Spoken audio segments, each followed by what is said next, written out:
Welcome to video number 2 of bio hail series, जहाँ पर हम इकोसिस्टम चैप्टर के 3 मोस्ट इंपोर्टेंट टॉपिक्स को डिस्कस करने वाले हैं। इस चैप्टर से 2 क्वेश्चंस आने की प्रोबेबिलिटी है। तो हम क्या करेंगे इस वीडियो में, इन 3 मोस्ट इंपोर्टेंट टॉपिक्स को डिस्कस करेंगे, जहाँ से कि लास्ट 10 ईयर्स में मैक्सिमम भी पीवाईक्यूज आए हुए हैं, प्लस हर टॉपिक के डिस्कशन के बाद उनके लास्ट 10 ईयर के पीवाईक्यू भी सॉल्व करेंगे। तो आज का वीडियो हो सकता है थोड़ा लंबा हो, तो बिना टाइम वेस्ट के चलो स्टार्ट करते हैं आज का वीडियो। फर्स्ट टॉपिक है हमारा प्रोडक्टिविटी, जिससे कि लास्ट 10 ईयर्स में 8 सवाल आए हुए हैं एंड 2020 से 2025 तक लगातार इसमें सवाल आए हुए हैं एंड 2025 में तो 2 सवाल भी आए हुए हैं बस इसी टॉपिक से। एनसीईआरटी में सबसे पहले इस टॉपिक में सोलर एनर्जी के बारे में बताया हुआ है कि ये प्राइमरी सोर्स ऑफ एनर्जी है और ये एक बेसिक रिक्वायरमेंट है किसी भी इकोसिस्टम को फंक्शन एंड उसको सस्टेन करने के लिए। तो इस चैप्टर में सबसे ज़्यादा इंपॉर्टेंट है इसकी डेफिनेशन, इससे सवाल जरूर आते हैं। तो देखते हैं सारे डेफिनेशन, बहुत सारे डेफिनेशन है, एक एक करके देखते हैं और इनको ये भी देखते हैं कैसे कैसे याद करना है और क्वेश्चन में इसको कैसे रखना है। तो सबसे पहला जो डेफिनेशन है वो हमारे पास है प्राइमरी प्रोडक्शन का। क्या ये अमाउंट ऑफ बायोमास या फिर organic matter produce per unit area over a time by plants during photosynthesis. तो फोटोसिंथेसिस के दौरान जो भी बायोमास या फिर ऑर्गेनिक मैटर का प्रोडक्शन हो रहा है किसी भी एरिया में और एक यूनिट टाइम में, उसी को कहते हैं प्राइमरी प्रोडक्शन। तो इसमें इंपॉर्टेंट चीज क्या याद रखनी है, फोटोसिंथेसिस। ये वो बहुत इंपॉर्टेंट है, इसको याद रखना। इसका यूनिट देख लेते हैं क्या है, या तो ग्राम पर मीटर स्क्वायर है या फिर किलो कैलोरी पर मीटर स्क्वायर। नेक्स्ट आते हैं प्रोडक्टिविटी में। प्रोडक्टिविटी क्या है, रेट ऑफ बायोमास प्रोडक्शन। सबसे इंपॉर्टेंट, जब भी प्रोडक्टिविटी आएगी तो इसमें रेट याद रखना। रेट देखते ही याद रखना कि यह क्या है, प्रोडक्टिविटी है।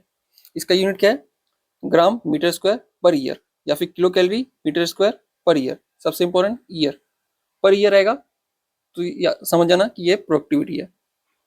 प्राइमरी प्रोडक्टिविटी का डेफिनेशन देखते हैं क्या है, rate of capture of solar energy और biomass production of the producer. Primary है तो क्या है, प्रोड्यूसर्स आएगा, ठीक है।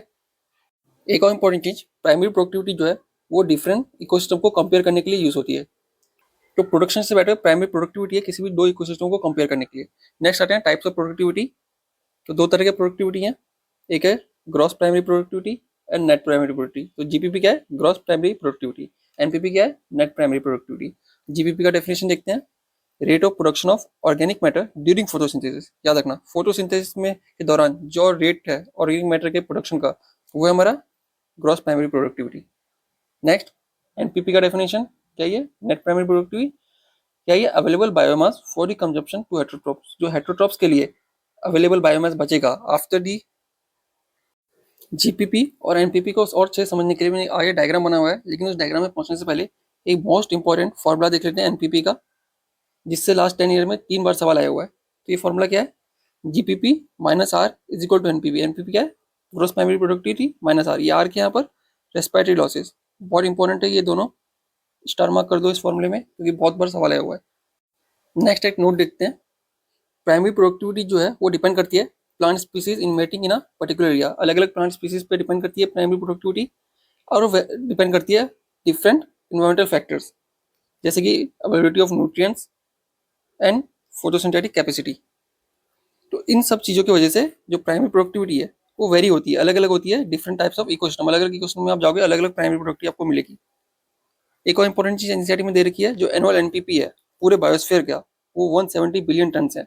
ये क्या ड्राई वेट है ऑफ ऑर्गेनिक मैटर, जिसमें से कि ओशियंस का जो एनपीपी है एनुअल वो 55 बिलियन टन है। हालांकि ये 70% सरफेस कवर करता है, स्टिल इसका ओनली 55 बिलियन टन है, और जो मैक्सिमम जो है वो रेस्ट वो लैंड में आता है। ऐसा क्यों है, इसका एक रीजन बताता हूँ कि जो ओशियंस है वहाँ पर फोटोसिंथेटिक कैपेसिटी उनकी कम है, क्योंकि सनरेज जो है वो कम पहुँच पाते हैं डीप इनसाइड दी ओशियंस। दूसरा, न्यूट्रिएंट की अवेलेबिलिटी भी बहुत कम है ओशियंस के अंदर as compare to land. That's why oceans का जो एनुअल नेट प्राइमरी प्रोडक्टिविटी है वो लेस है then the land. Next secondary productivity का डेफिनेशन देखते हैं क्या ये, rate of formation of new organic matter by consumers. सबसे इंपॉर्टेंट, प्रोडक्टिविटी है तो रेट आएगा, और दूसरी बात कंज्यूमर्स क्या है, सेकेंडरी आएगा, यहाँ पर क्या आएगा, कंज्यूमर्स। सो डायग्राम में क्या है, सन है, इसका जो इंसिडेंट सोलर रेडिएशन है उसी को यूज करके जो प्लांट्स अभी प्रोड्यूसर्स हैं वो अपना ऑर्गेनिक मैटर या फिर कह दो बायोमास वो बनाते हैं, और उसी को रेट को हम कहते हैं क्या, जीपीपी, यानी कि gross primary productivity. Most important, ये सारे सोलर रेडिएशन जो है वो यूज नहीं करता है प्लांट, उसमें जो लेस देन 50% की जो सोलर रेडिएशन है उसको हम पहले बात कहते हैं पीएआर, पार। क्या ये पार, फोटोसिंथेटिकली एक्टिव रेडिएशन। और उस इस पार का यानी कि फोटोसिंथेटिकली एक्टिव रेडिएशन का ओनली 2 to 10% जो है वो कैप्चर करता है plant for the production of organic matter या फिर बायोमास। तो जो प्लांट्स एंड प्रोड्यूसर्स जो हैं वो इस 2 to 10% ऑफ दी पावर को कैप्चर करते हैं और उसमें से ऑर्गेनिक मैटर प्रोड्यूस करते हैं, जिसको हम कहते हैं प्राइमरी प्रोडक्शन, और उसका जो रेट है उसको हम कहते हैं प्रोडक्टिविटी या फिर प्राइमरी प्रोडक्टिविटी। तो जो प्लांट के पास बचा वो हमारे पास है जीपीपी, यानी कि ग्रॉस प्राइमरी प्रोडक्टिविटी। इसी प्रोडक्टिविटी को हम कहते हैं जीपीपी। और ये अब कुछ अपने लिए यूटिलाइज करेगा प्लांट, कुछ रेस्पिरेटरी लॉसेस होंगे, और जो बचेगा उसको हम कहते हैं एनपीपी, जो कि किसके लिए है, कंज्यूमर्स के लिए, या फिर कह दो T2 सेकेंड ट्रॉफिक लेवल के लिए जो है वो हमारे पास जो बचेगा वो एनपीपी। तो ये जो फिर इस एनपीपी को खाएगा और जो rate of production of new organic matter होगा इस कंज्यूमर के द्वारा, उसको हम कहेंगे सेकेंडरी प्रोडक्टिविटी। तो ये था पूरा डायग्राम। बहुत मुश्किल से डायग्राम को मैंने सोचा है, बनाया है। आई होप डायग्राम से बहुत इजीली आपको जो बाकी सारे डेफिनेशन तो याद हो गए होंगे। नेक्स्ट देखते हैं इस GPP, NPP and secondary productivity का अलग अलग और एक बार डेफिनेशन दे रखा है, समरी में वो थोड़ा अलग है, इसलिए यहाँ पर बता देता हूँ, क्या पता वो एग्जाम में आ सकता है। तो जीपीपी का डेफिनेशन क्या है, rate of capture of solar energy और रिप्रोडक्शन ऑफ ऑर्गेनिक मैटर। वही बात है, जीपीपी है, रेट आएगा ही, सोलर एनर्जी का कैप्चर है, total production of organic matter GPP है। एनपीपी क्या है, रिमेनिंग बायोमास, जो बायोमास बच रहा है या फिर एनर्जी लेफ्ट है after utilisation of producers, consumers के लिए जो बच रहा है वही एनपीपी है। प्रोड्यूसर्स को यूटिलाइज करेगा, जो बचेगा वो एनपीपी होगा। सेकेंडरी प्रोडक्टिविटी क्या है, rate of assimilation of food energy by the consumers, वो क्या है, सेकेंडरी प्रोडक्टिविटी। ज़्यादा कुछ नहीं है, बस थोड़ा वर्ड्स में डिफरेंस है, बाकी कॉन्सेप्ट तो मेन वही है। नेक्स्ट आते हैं, अब पीवाईक्यू सॉल्व करते हैं इस टॉपिक के। तो पहला क्वेश्चन क्या कहता है, in an ecosystem the rate of production of organic matter during photosynthesis is termed as, सबसे पहले इंपॉर्टेंट बात, रेट दे रखा है एंड क्या रखा है, फोटोसिंथेसिस। पहली बात रेट है तो प्रोडक्टिविटी आएगी, प्रोडक्टिविटी प्रोडक्टिविटी प्रोडक्टिविटी प्रोडक्टिविटी, तो कोई भी एलिमेंट नहीं हुआ। फोटोसिंथेसिस है, फोटोसिंथेसिस के दौरान जो rate of production of organic matter उसको क्या कहते हैं, प्राइमरी प्रोडक्टिविटी। यहाँ पर प्राइमरी प्रोडक्टिविटी है, net primary productivity, net productivity, ऐसा कोई वर्ड तो हमें देखा नहीं, तो या तो जीपीपी है, या तो सेकेंडरी प्रोडक्टिविटी है, या तो नेट प्राइमरी प्रोडक्टिविटी है। कौन सा होगा, primary productivity, cross primary productivity, GPP. तो आंसर क्या आएगा, ए। एनपीपी क्या है, जो कंज्यूमर्स के लिए बचा वो एनपीपी था, तो हमारा आंसर है A, gross primary productivity.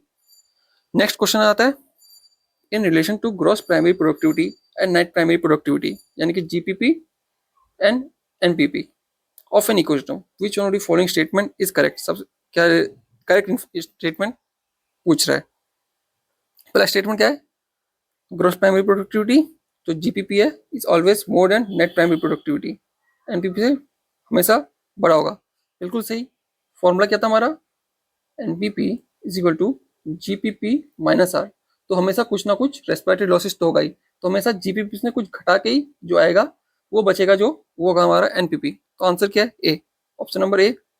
Third question, in the equation GPP minus R is equal to NPP, R represent क्या, ये रेस्पिरेटरी लॉस, ये respiration loss, option number D सही है। रेडिएंट एनर्जी नहीं है, रिटार्डेशन फैक्टर नहीं है, इन्वायरमेंटल फैक्टर नहीं है। नेक्स्ट क्वेश्चन क्या है, द अमाउंट ऑफ बायोमास और organic matter produce per unit area over a time period by the plants during photosynthesis is called. पहली बात फोटोसिंथेसिस है, तो क्या आएगा, आइदर जीपीपी आएगा या फिर ओनली प्रोडक्शन आएगा। यहाँ पर कोई रेट के बारे में नहीं बात कर रखी है, तो हमारे पास प्रोडक्टिविटी नहीं आएगा, तो क्या आएगा, प्रोडक्शन, प्राइमरी प्रोडक्शन। प्राइमरी क्यों, फोटोसिंथेसिस है, प्रोड्यूसर्स जो ऑर्गेनिक मैटर बना रहे हैं उसको क्या कहते हैं, प्राइमरी प्रोडक्शन पी। तो आंसर क्या आ जाएगा, C. In the equation GPP minus R, again same फॉर्मूले पे क्वेश्चन आया, is equal to NPP. GPP is gross primary productivity, NPP is net primary productivity, R is, again R क्या है, respiratory loss, option number B. Confuse करते हैं, respiratory question चाहिए और respiratory loss है, यहाँ पर आर क्या है, respiratory loss. Next question number 6 देखते हैं क्या कहता है, in an ecosystem the NPP of the first trophic level is 100x, what would be GPP of the third trophic level. तो क्या दे रखा है, NPP of first trophic level जो है वो 100x है, और हमें जीपीपी निकालना है थर्ड ट्रॉफिक लेवल का। तो सबसे पहले ट्रॉफिक लेवल तीनों बना लेते हैं, T1, T2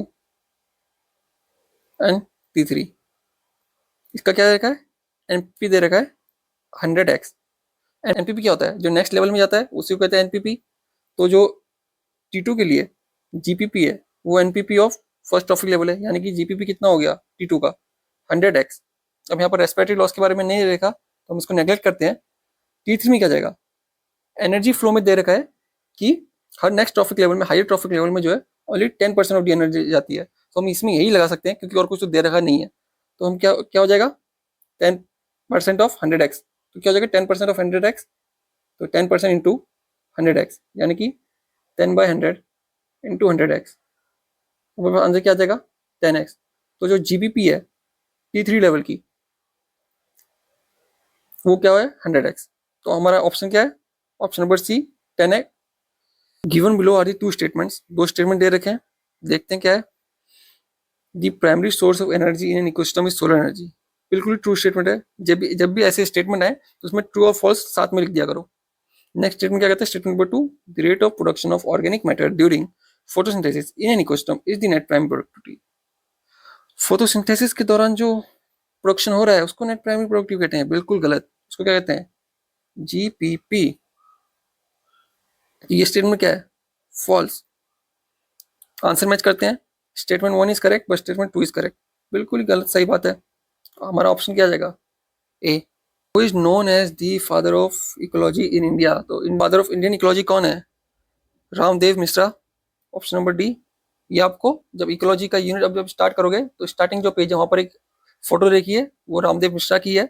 वहां से भी क्वेश्चन एक बार आया हुआ है। तो कभी भी ऐसे जो पेजेस हैं उनको मत छोड़ना, स्टार्टिंग के पेजेस भी पढ़ के रखना हर यूनिट के। तो ये नेक्स्ट क्वेश्चन में आते हैं, लास्ट क्वेश्चन इस टॉपिक का। विच of the following is the unit of productivity in an ecosystem. Productivity है तो सबसे पहली बात पर ईयर रहेगा। हमारा पर ईयर किस में है? ईयर है, नहीं है, ईयर है, नहीं है, नहीं है। Option number B. Second most important topic ecosystem chapter का वो है इकोलॉजिकल पिरामिड्स, क्योंकि इससे भी लास्ट 10 ईयर्स में 5 क्वेश्चन आए हुए हैं। तो इकोलॉजिकल पिरामिड है क्या, उससे पहले देखते हैं पिरामिड क्या होता है। पिरामिड आप सबको पता है क्या होता है। पिरामिड में दो चीजें होती हैं, एक होता है उसका बेस और एक होता है उसका एपेक्स। बेस जो होता है वो ब्रॉड होता है और जो एपेक्स होता है वो नेयर होता है। दिखाता हूँ कैसे। ये देखो, एक आइडियल पिरामिड जिसका बेस ब्रॉड है एंड जो इसका एपेक्स है वो काफी नैरो है। अब जो बेस जो है इकोलॉजिकल पिरामिड का वो क्या रिप्रेजेंट करता है? प्रोड्यूसर्स को रिप्रेजेंट करता है या फिर फर्स्ट ट्रॉफिक लेवल को रिप्रेजेंट करता है। और जो एपेक्स है वो टर्सरी या फिर टॉप लेवल कंज्यूमर्स को रिप्रेजेंट करता है। एनसीईआरटी बोलती है कि व्हेन वन एक्सप्रेसेस फूड और energy relationship between organisms at different trophic level तो उसको सिमिलर शेप मिलता है। एंड ये जो रिलेशनशिप है वो किन टर्म्स में एक्सप्रेस होता है? In terms of number, biomass, energy. इन तीन टर्म्स में हम इस रिलेशनशिप को एक्सप्रेस कर सकते हैं। तो इसी बेसिस पे हमारे पास 3 टाइप ऑफ इकोलॉजिकल पिरामिड्स आते हैं। तो देखते हैं टाइप्स ऑफ इकोलॉजिकल पिरामिड्स। पहला है पिरामिड ऑफ नंबर, दूसरा है पिरामिड ऑफ बायोमास, तीसरा है pyramid of energy. Majority of the pyramid जो है आपको ऐसे ही मिलेंगे, अपराइट मिलेंगे, लेकिन कुछ एक्सेप्शन भी है जो मैं आपको बताऊंगा। वो एक्सेप्शन बहुत ज़्यादा इंपॉर्टेंट क्योंकि वहाँ से क्वेश्चन आते हैं। तो इसमें अलग अलग ट्रॉफिक लेवल्स हैं। ये जो बॉक्सेस हैं वो अलग अलग ट्रॉफिक लेवल को रिप्रेजेंट कर रहा है। ये जो एग्जाम्पल है वो है pyramid of number in a grassland ecosystem. इसमें जो एक्सेप्शन है वो है फॉरेस्ट में। फॉरेस्ट में आप अगर पिरामिड ऑफ नंबर बनाओगे तो आपको ये ऐसा अपराइट नहीं मिलेगा। Second, pyramid of energy, same structure. इसमें भी एक एक्सेप्शन है जो है सी में। सी में अगर आप देखोगे तो फाइटोप्लैंक्टन का जो है बायोमास बहुत कम मिलेगा, बट आपका जू प्लैंक्टन जो है उसका आपका बायोमास बहुत ज़्यादा होगा। इसलिए जो हायर ट्रॉफिक लेवल है वो ज़्यादा है एंड जो लोअर ट्रॉफिक लेवल है वो कम है, इसलिए इन्वर्टेड शेप बन गया। नेक्स्ट है पिरामिड ऑफ एनर्जी। ये सदाबहार अपराइट रहेगा, कभी भी ये जो है इन्वर्टेड नहीं हो सकता क्योंकि एनर्जी हमेशा हायर ट्रॉफिक लेवल में कम होती रहती है। क्यों? क्योंकि जो कुछ एनर्जी है वो रेस्पिरेटरी लॉसेस में खत्म हो जाती है, लॉस हो जाती है। तो इसका जो एग्जाम्पल हमारे पास दे रखा है एनसीईआरटी में वही है। अलग अलग हमारे पास एनर्जी दे रखे हैं अलग अलग ट्रॉफिक लेवल के। हर ट्रॉफिक लेवल में क्या है, only 10% of the energy flow करती है। तो आपको इजी तरीका बताता हूँ, इनके अगर क्वेश्चन आए तो हर ट्रॉफिक लेवल में एक 0 माइनस कर दो, वो हो जाएगा। आप करके देखो 10% जाएगा। और जो सनलाइट का जो है वो ओनली 1% आता है प्रोड्यूसर्स के पास। तो सनलाइट से प्रोड्यूसर्स में जाना है तो 2 कर दो, आ जाएगा। देखो 1 2 3 4 4 जीरोस है। और जब नेक्स्ट हायर ट्रॉफिक लेवल में जाओगे तो एक एक जीरो कम करो, वो नेक्स्ट हायर ट्रॉफिक लेवल का एनर्जी मिल जाएगा आपको। नेक्स्ट आते हैं एक्सेप्शन देख लेते हैं। यहाँ पर अलग से आपके लिए आप लिखा हुआ है मैंने एक्सेप्शन को। जिनका इन्वर्टेड रहता है, एक है बायोमास इन सी। क्यों, रीजन क्या है? बायोमास जो होता है वो फिजिक्स का बहुत ज्यादा होता है देन फाइटोप्लैंक्टन, तो हायर ट्रॉफिक लेवल का बायोमास ज्यादा है, इसलिए उसका जो शेप है वो लार्ज होता है। नेक्स्ट है नंबर इन फॉरेस्ट। चैटिंग में पास दे रखा है कि think of a pyramid of number of insect in a big tree. क्या होगा यहाँ पर? एक सिंगल बिग ट्री है जो कि क्या है हमारे पास प्रोड्यूसर यानी कि T1। तो T1 क्या है, इसका नंबर क्या है, एक सिंगल नंबर है। लेकिन जो नेक्स्ट है इंसेक्ट्स जो है वो बहुत सारे इंसेक्ट्स होंगे, जाहिर सी बात है, तो इसका जो है नंबर ज़्यादा होगा, तो इसका जो T2 जो बनेगा वो भी बड़ा बनेगा, तो क्या बन जाएगा, इन्वर्टेड हो गया। कुछ इंपॉर्टेंट पॉइंट देखते हैं एनसीईआरटी में इस टॉपिक के। पिरामिड ऑफ एनर्जी है जो वो ऑलवेज अपराइट है, सदाबहार अपराइट ही रहेगा, कभी भी वो इन्वर्टेड नहीं हो सकता। रीजन क्या है, some energy is always lost as heat at each step. हर स्टेप में कुछ एनर्जी जो है वो लॉस्ट हो जाती है। हायर ट्रॉफिक लेवल में क्या, ओनली 10% ऑफ एनर्जी जो है वो ट्रांसफर हो पाती है, कि बाकी जो है लॉस्ट हो जाती है एज हीट, या फिर आप कह दो रेस्पिरेटरी लॉस के फॉर्म में लॉस हो जाती है। और एक इंपॉर्टेंट चीज, ईच बार, ये जो आपको ऊपर दिखाया हुआ है, ये जो एक बार है वो क्या रिप्रेजेंट करता है, वो इंडिकेट करता है amount of energy present at each trophic level. जो पिरामिड ऑफ एनर्जी है वहां पर जो हर एक बार है वो एनर्जी का बता रहा है, वो क्या इंडिकेट कर रहा है, अमाउंट ऑफ एनर्जी इंडिकेट कर रहा है हर एक ट्रॉफिक लेवल में। तो जितना ज्यादा एनर्जी तो बार का जो साइज है वो इतना बड़ा। पॉइंट पॉइंट क्या कहता है, मोस्ट इकोसिस्टम जो है उसमें जो सारे के सारे पिरामिड है, या तो नंबर हो, बायोमास हो, एनर्जी हो, वो अपराइट होंगे। तो मोस्ट के बारे में बात कर रहा है, नॉट ऑल, मोस्ट के बारे में बात कर रहा है, याद रखना। तो energy at lower trophic level जो है वो always more than the higher trophic level. ये तो एनर्जी के बारे में हमेशा सही है। एनर्जी के बारे में अगर बात करें तो ये क्या होगा, हर ट्रॉफिक लेवल में एनर्जी कम होते रहेगी। जैसे आप हायर ट्रॉफिक लेवल्स में जाओगे एनर्जी कम होती रहेगी। नेक्स्ट क्या है, नंबर ऑफ बायोमास। ये जो क्या है, ये जो स्टेटमेंट देखिए उसका मतलब क्या है कि जैसे जैसे आप हायर ट्रॉफिक लेवल में जाते रहोगे नंबर कम होते रहेगा, बायोमास कम होते रहेगा, एनर्जी कम होते रहेगा। एनर्जी तो हमेशा कम होगा लेकिन नंबर ऑफ बायोमास हमेशा जरूरी नहीं कम हो, मोस्ट क्योंकि लिखा हुआ है। नेक्स्ट और कुछ स्टेटमेंट देख लेते हैं। एक given organism may occupy more than one trophic level simultaneously. कोई एक ऑर्गेनिज्म है वो एक से ज्यादा ट्रॉफिक लेवल ऑक्यूपाई कर सकता है। एनसीईआरटी में स्पैरो का एग्जांपल दे रखा है, वो प्राइमरी कंज्यूमर है अगर वो सीड या फिर फ्रूट या फिर पीस खाता है तो, लेकिन सेम टाइम पे वो सेकेंडरी कंज्यूमर भी बन जाता है अगर वो इंसेक्ट या फिर वर्म खाता है। तो क्या है, सेकेंडरी कंज्यूमर, प्राइमरी कंज्यूमर, अलग अलग दोनों, दो अलग अलग ट्रॉफिक लेवल को ऑक्यूपाई कर रहा है ये। तो ये स्टेटमेंट कभी अगर क्वेश्चन में आ जाए तो बिल्कुल करेक्ट स्टेटमेंट है। Next, trophic level represents functional level, बहुत ज्यादा इंपॉर्टेंट है। फंक्शनल लेवल को रिप्रेजेंट करता है ट्रॉफिक लेवल, ना कि कोई स्पीसीज को। स्पीसीज को रिप्रेजेंट नहीं करता है, फंक्शनल लेवल को रिप्रेजेंट करता है हर एक ट्रॉफिक लेवल। इकोलॉजिकल पिरामिड्स के कुछ लिमिटेशंस देख लेते हैं। पहला लिमिटेशन क्या है, इट डज नॉट, बहुत important, does not take into account the same species belonging to two or more trophic level. ठीक है। नेक्स्ट क्या कहता है, it assumes a single food chain, only single food chain को ये अज्यूम करता है। हालांकि जबकि क्या है, असल में क्या है, हमारी जो इकोसिस्टम है वहां पर सिंगल फूड चेन कभी नहीं एग्जिस्ट करता है, मल्टीपल फूड चेन एग्जिस्ट करते हैं जो कि एक दूसरे को क्रॉस ओवर करते हैं, जिसको हम क्या कहते हैं, फूड वेब। तो क्या है, डज नॉट, जो फूड वेब है जो असल में एग्जिस्ट करता है उसको अकोमोडेट नहीं करता है, तो ये एक्सेप्शन है। नेक्स्ट क्या है, saprophytes are not given any place in the ecological pyramids. जबकि जो सैप्रोफाइट है वो बहुत इंपॉर्टेंट वाइटल रोल प्ले करते हैं इकोसिस्टम में, स्टिल इनको कोई भी जो है प्लेस नहीं दे गया है हमारे इकोलॉजिकल पिरामिड्स में। अब इकोलॉजिकल पिरामिड्स जो एनसीईआरटी भी दे रखे हैं वो देख लेते हैं। ये जो हमारे पास है pyramid of numbers in grassland, grassland ecosystem का हमारे पास पिरामिड है। यहाँ पर देख लो, ये आ सकता है बोलेगा कि ये क्या दे रखा है, ये नंबर ऑफ इंडिविजुअल दे रखे हैं, ये है फर्स्ट ट्रॉफिक लेवल या फिर प्रोड्यूसर, सेकंड ट्रॉफिक लेवल या फिर primary consumer, third trophic level या फिर secondary consumer, and fourth trophic level या फिर टर्सरी कंज्यूमर्स। एक है इंपॉर्टेंट चीज है, ये मार्क करना, only 3 top carnivores are supported in an ecosystem based on the production of nearly 6 million plants. देखो नियरली 6 मिलियन प्लांट्स का प्रोडक्शन हो रहा है लेकिन ये ओनली 3 कार्निवोर को सपोर्ट कर रहा है। देखो बहुत इंपॉर्टेंट डीप लाइन है, समझने की कोशिश करना। पिरामिड ऑफ बायोमास का दे रखा है, so sharp decrease in biomass at high trophic level. जैसे जैसे हाई ट्रॉफिक लेवल में जा रहे हैं बायोमास क्या हो रहा है, शार्पली डिक्रीज कर रहा है। नेक्स्ट, एक इन्वर्टेड पिरामिड दे रखा है, किसका है, biomass small standing crop of phytoplankton supports large standing crop of जूप्लैंक्टन। तो यहाँ पर ये क्या सब है, फाइटोप्लैंक्टन, ऊपर क्या है, जूप्लैंक्टन। जिस तो क्या बोलने की कोशिश कर रही है ये लाइन कि जो फाइटोप्लैंक्टन का जो है वो बायोमास बहुत कम है, स्टिल वो सपोर्ट कर रहा है लार्ज शेप जूप्लैंक्टन्स को। नेक्स्ट, पिरामिड ऑफ एनर्जी हमेशा अपराइट रहेगा। क्या बोल रहा है, observe that primary producers only convert 1% of energy in the sunlight available to them. क्या ओनली 1% एनर्जी को कन्वर्ट कर पा रहा है प्राइमरी प्रोड्यूसर्स। तो अब इसके पीवाई कुछ देख लेते हैं। तो फर्स्ट क्वेश्चन क्या कहता है, consider the pyramid of energy of an equilibrium given below. तो पिरामिड ऑफ एनर्जी हमारे पास दे रखी है। क्या बोल रहा है, T4 का जो एनर्जी है वो 1000 जूल है, तो T1 का कितना होगा, T4 क्या है 1000 जूल इसकी एनर्जी दे रखी है। तो इस तरह के क्वेश्चन सॉल्व करने के लिए बहुत अच्छी ट्रिक मैंने बना रखी है। क्या, हर ट्रॉफिक लेवल में जैसे जैसे ऊपर जाओगे तो आप एक एक जीरो से डिवाइड कर देना, डिवाइड बाय 10 करते रहना, तो एक एक जीरो कम करते रहना।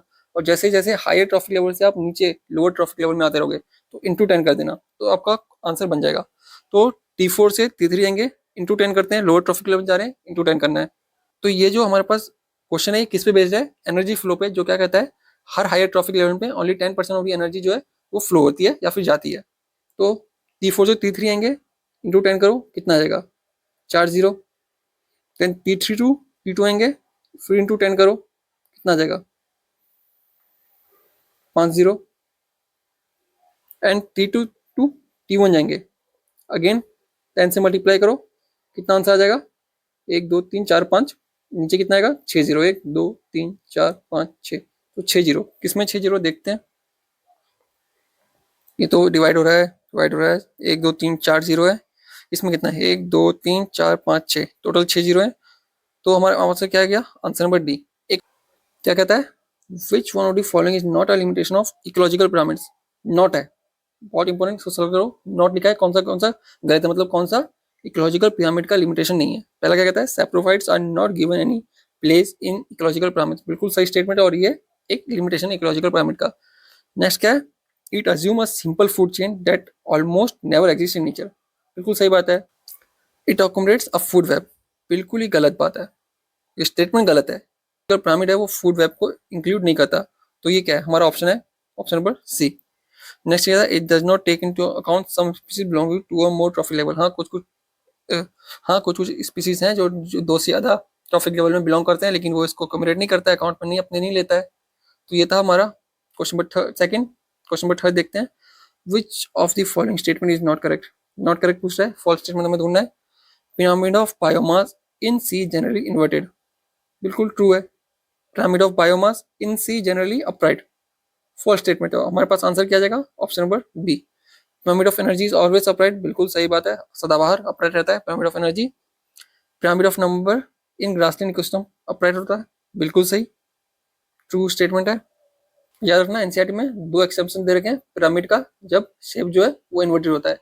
एक है number in forest, pyramid of number in forest क्या होता है, इन्वर्टेड होता है, इनवर्टेड। और दूसरा पिरामिड ऑफ बायोमास जो है वो जो सी में है वो हमेशा इन्वर्टेड होता है। तो pyramid of number in forest and pyramid of biomass in sea ये इन्वर्टेड होता है। ये दो एक्सेप्शन दे रखे हैं, इन दोनों एक्सेप्शन को आप याद रखना, आपका काम बन जाएगा। नेक्स्ट क्वेश्चन देखते हैं, which of the following ecological pyramids is generally inverted. कौन सा जनरली इन्वर्टेड होता है, पिरामिड ऑफ एनर्जी कभी हो ही नहीं सकता। Pyramid of biomass in forest बिल्कुल गलत, नंबर इन फॉरेस्ट अगर होता तो इन्वर्टेड होता। Pyramid of biomass in sea बिल्कुल सही। Pyramid of number in grassland गलत। तो हमारे पास करेक्ट ऑप्शन क्या है, question number C. Which type of ecological pyramid would be obtain with the following data.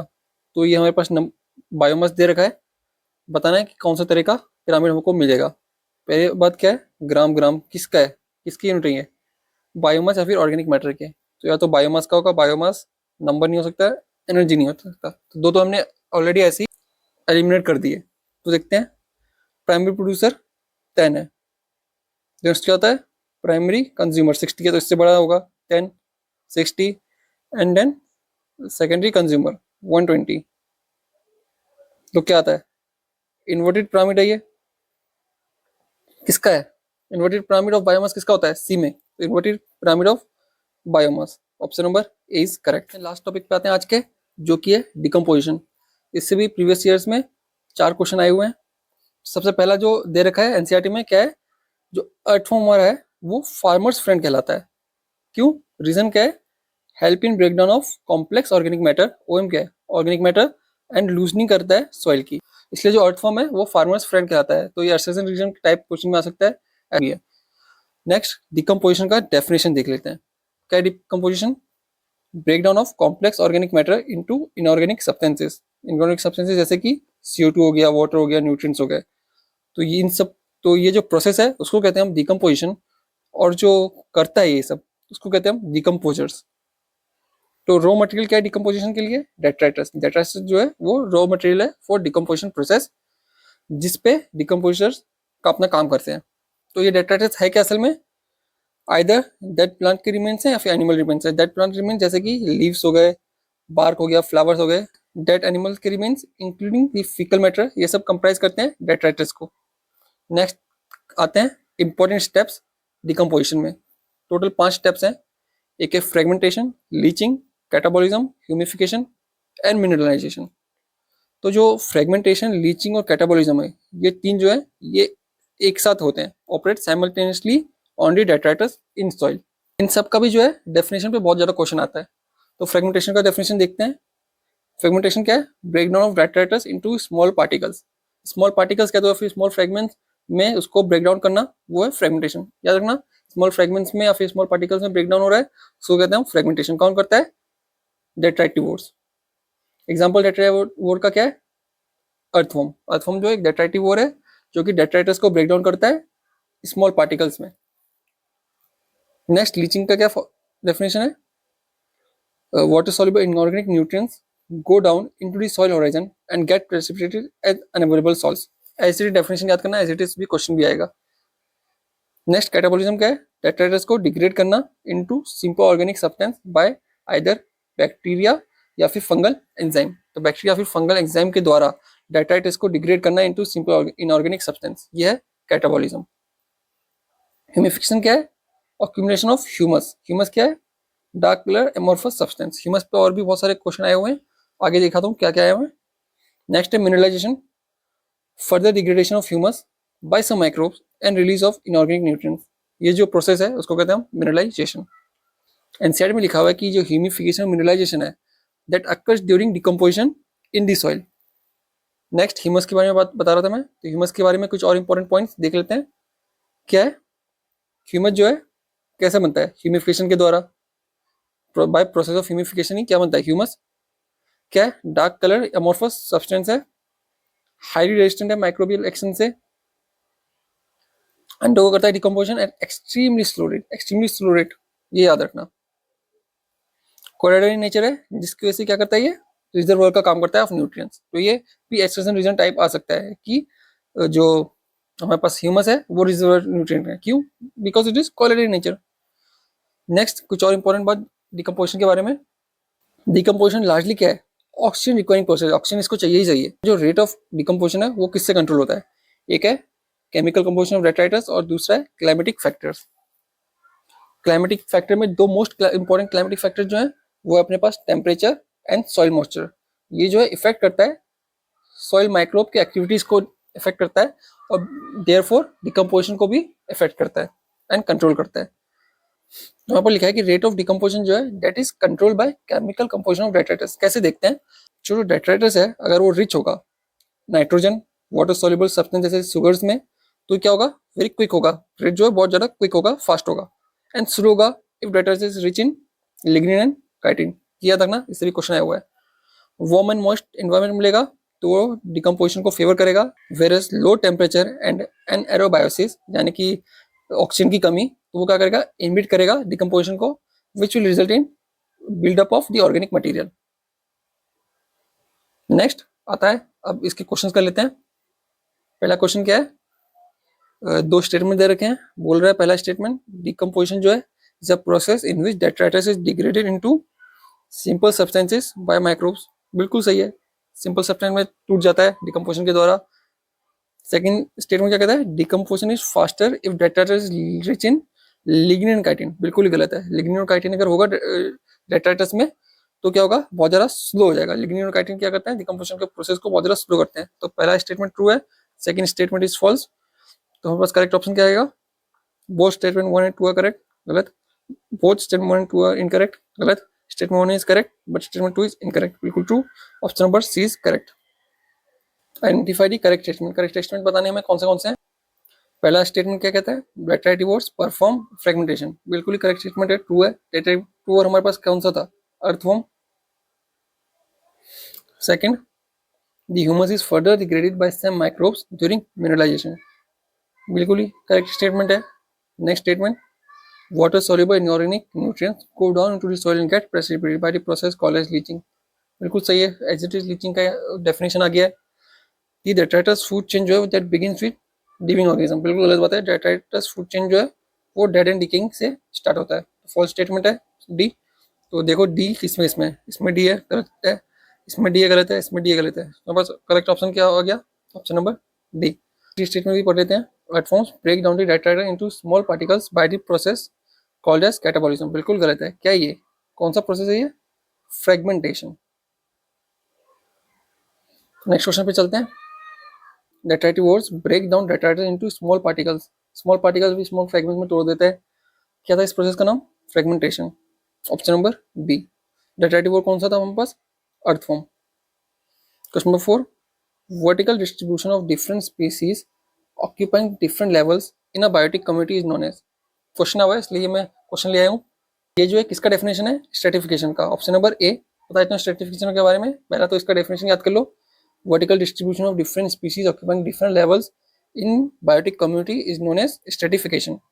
इसलिए मैं ये लाया हूँ क्योंकि 2015 में आया हुआ है, हो सकता है 2026 में फिर से आ जाए। इंपॉर्टेंट चीज के बारे में, स्ट्रेटिफिकेशन के बारे में देख लो।